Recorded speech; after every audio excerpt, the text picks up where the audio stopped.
আসসালামু আলাইকুম বন্ধুরা, আমি আজকে আসলাম বাংলাদেশের বর্ডারের বগলে মাইনকেরচর মাজারে আপনাদেরকে দেখানোর জন্য।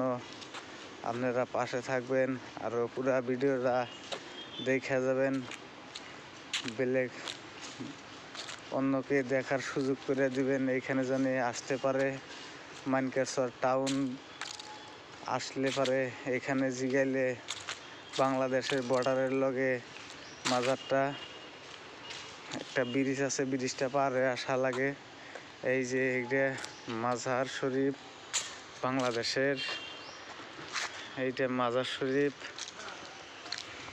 আসেন ভিতরে যাই দেখি। আমরা আসছি বঙ্গাইগাঁও ডিস্ট্রিক্ট, জুগিগুপা কাবাডিপাড়া। এটা হইলো মাজার শরীফের গেট। আমরা এখান দিয়ে উঠে আসলাম। পুরা ভিডিওটা দেখবেন। এই যে আমরা 4 জন আছি।